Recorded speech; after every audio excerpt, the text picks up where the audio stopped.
Hello दोस्तों, आज की इस वीडियो में मैं आपको बताऊंगा कि how to resell a product, कि किसी भी प्रोडक्ट को कैसे बेचें। मैंने आपको लास्ट वीडियो में जो कि बिजनेस स्ट्रेटेजी की वीडियो थी उसमें बताया कि बिजनेस को कुछ पार्ट में कैटेगराइज कर दिया। उसका एक पार्ट है रीसेल ए प्रोडक्ट। आज हम उसी टॉपिक के बारे में बात करेंगे। सबसे पहले आता है कि हम किसी प्रोडक्ट को कैसे रीसेल करें। सबसे पहले आपको उस प्रोडक्ट के बारे में अच्छे से नॉलेज होनी चाहिए, जानकारी होनी चाहिए। आप वो जानकारी कैसे प्राप्त करोगे? आप वो जानकारी किसी यूट्यूब चैनल से या किसी भी गूगल की वेबसाइट में से आप उसको फाइंड आउट कर सकते हो जिसके बारे में आपको रिसेल करना है। रिसेल बेसिकली क्या होता है कि उसको दोबारा से बेचना। किसी भी चीज को आप मॉडिफाई करो, उसके बाद उसको अपने ब्रांड के नाम से उसको बेचो, वो होता है कि रिसेल। जैसे कि मैंने आपको बताया कि आप वेबसाइट से आप उस प्रोडक्ट के बारे में नॉलेज लो। बहुत सी बुक है, उस बुक के बारे में आप नॉलेज लो। आप किसी भी बिजनेसमैन के पास जा सकते हो, उससे आप जानकारी ले सकते हो कि हम किसी प्रोडक्ट को कैसे रीसेल करें। सबसे पहला पॉइंट आ गया, उस प्रोडक्ट के बारे में टोटली इंफॉर्मेशन लो। वो प्रोडक्ट कैसे बनता है, वो इंफॉर्मेशन, जैसे कि वो प्रोडक्ट कैसे बनता है, उसको बनने के लिए कितने पैसे की जरूरत पड़ती है, या उसको बनाने के लिए क्या क्या कंपनी की या क्या क्या मशीन्स की जरूरत पड़ती है, या उसको बनाने के लिए हमें क्या क्या करना पड़ता है, कितनी लेबर लगती है, कितनी स्टार्टिंग कॉस्ट कॉस्ट पैसे लगते हैं। ये है कुछ पॉइंट्स जो आप देख सकते हो कि कैसे हम एक प्रोडक्ट को रिसेल कर सकते हैं, उसके बारे में टोटली जानकारी। उसके बाद रिसेल में मैंने बताया कि आप प्रोडक्ट को किसी भी एक रॉ प्रोडक्ट को आप किसी भी कंपनी से लो। कंपनी मतलब कि कोई भी एक स्मॉल कंपनी है, कोई फैक्ट्री है, उस फैक्ट्री से आप एक रॉ मटेरियल ले लो। वो रॉ मटेरियल, जैसे कि आपने जूते का बिजनेस कर दिया, आपने शू या चप्पल या कोई भी बेली टाइप आपने बिजनेस कर दिया, उस शू या बेली टाइप को आप किसी कंपनी या मशीन्स या किसी फैक्ट्री से आप उसको रॉ मटेरियल के रूप में ले लो। रॉ मटेरियल का मतलब मेरा वो नहीं है कि आप ये कपड़ा या धागा या एक्सवाइजेड कुछ भी लो, ये नहीं है। आप वो जूता ले लो, उस पर कहो क्या, उस पर प्रिंटिंग मत करो, कि आप उस कंपनी से कहो उसकी प्रिंटिंग मत करो, केवल इसका बेसिक भी डिजाइन, बेसिक एक स्ट्रक्चर बना के दे दो। फिर उस स्ट्रक्चर को आप अपने मनमाने ढंग से प्रिंटिंग करो, अच्छे तरीके से प्रिंटिंग करो, उसको मॉडिफाई कर दो।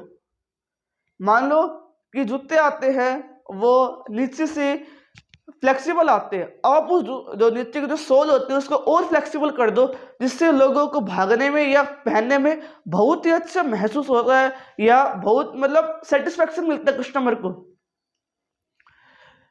फिर उसको अच्छे से मॉडिफाई कर दो, और फिर आप उस कॉस्ट को इवेलुएट करो कि आपने वो प्रोडक्ट किसी कंपनी के पास से लिया या किसी फैक्ट्री के पास से आपने प्रोडक्ट को बाय करा, उसके बाद आपने मैन्युफैक्चर करा, फिर उस प्रोडक्ट की आप शूटिंग करवा दो। शूटिंग मतलब उसकी कैमरे से शूटिंग करवा दो और उसको ऑनलाइन में बेचो। एक पॉइंट आ गया कि अब उसको ऑनलाइन में बेचो और उसकी शूटिंग अच्छे से शूटिंग करवाओ, उसको ऑनलाइन में बेचो, या उसकी एक अलग वेबसाइट बना दो कि भाई इस कंपनी के जूते या इस ब्रांड के जूते इस वेबसाइट पे मिलेंगे। फिर आप उन जूतों को या उस प्रोडक्ट को 10 दुकानों पे या दुकानों में लेके जाओ और उस प्रोडक्ट के बारे में बताओ। मान लो आप उसको 10 दुकानों पे लेके गए और आपने अपने एक सैंपल दिखा दिया, सैंपल के रूप में आप उनको एक पीस दे दो। फिर उनसे कहो, मान लो 10 दुकानों में से एक दुकान ने भी प्रोडक्ट का ऑर्डर दे दिया।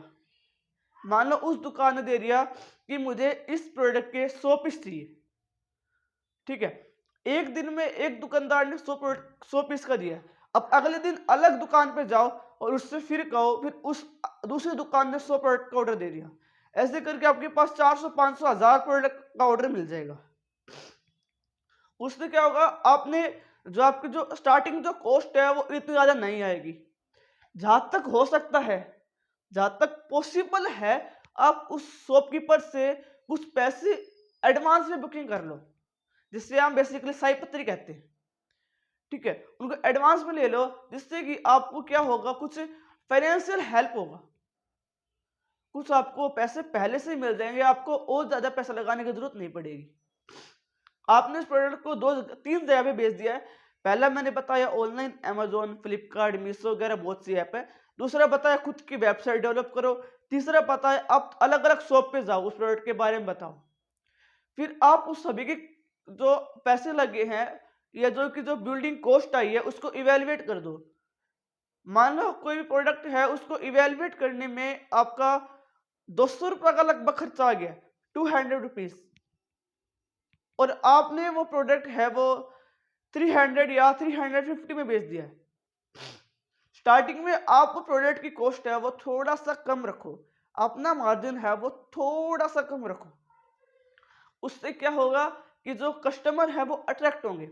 और जो ये बात ध्यान रखो कि आप अगर उस प्रोडक्ट की कॉस्ट कम कर रहे हो पर लेकिन उस प्रोडक्ट की क्वालिटी कम मत करो। सबसे ज्यादा जो कस्टमर को अफेक्ट करती है वो होती है क्वालिटी।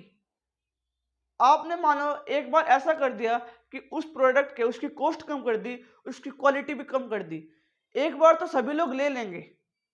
एक बार तो मान लो प्रोडक्ट बिक चुका है, लेकिन जो नेक्स्ट टाइम है, दूसरी बार आपका प्रोडक्ट नहीं बिकेगा, उसके बिकने के चांस बहुत ही कम हो जाएंगे।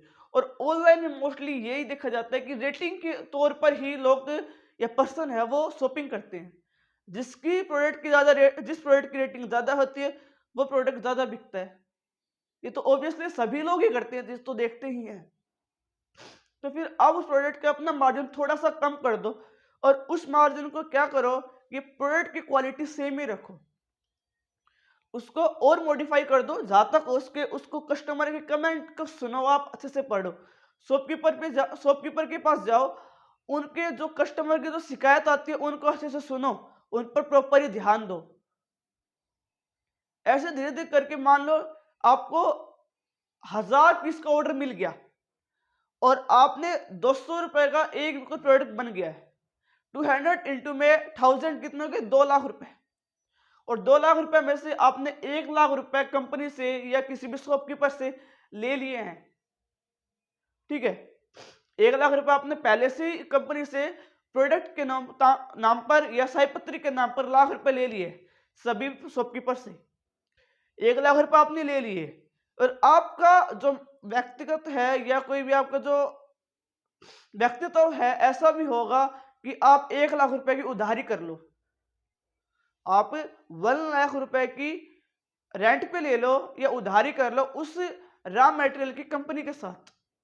इससे क्या होगा कि आपका जो प्रोडक्शन है, जो स्टार्टिंग कॉस्ट है वो 0 रुपए आएगी कि आपने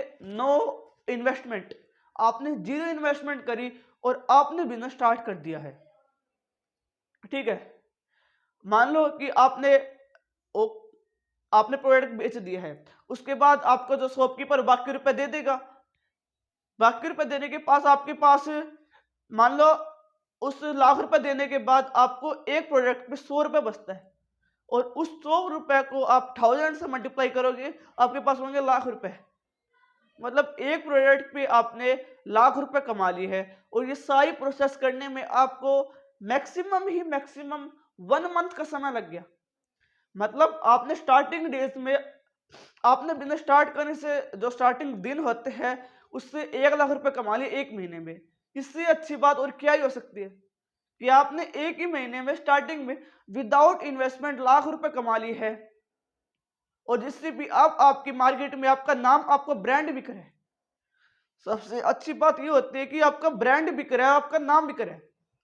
अब उस 1 लाख रुपए का आप क्या करोगे, उस 1 लाख रुपए का आप और इन्वेस्टमेंट कर दो, उस प्रोडक्ट की क्वालिटी और इंप्रूव कर दो, अपना मार्जिन थोड़ा सा बढ़ा दो। 100 रुपए का था, आप उसको 110 या 120 रुपए मार्जिन कर दो। तुरंत ही नहीं, 6 महीने या 8 महीने के बाद उसको प्रोडक्ट का मार्जिन बढ़ा दो। इससे क्या होगा कि जो कस्टमर है वो आपके प्रोडक्ट ले लेंगे, ज्यादा हिचकिचाहट नहीं देंगे क्योंकि उससे आपकी क्वालिटी बेटर हो रही है और कस्टमर बेटर क्वालिटी को ज्यादा लेता है।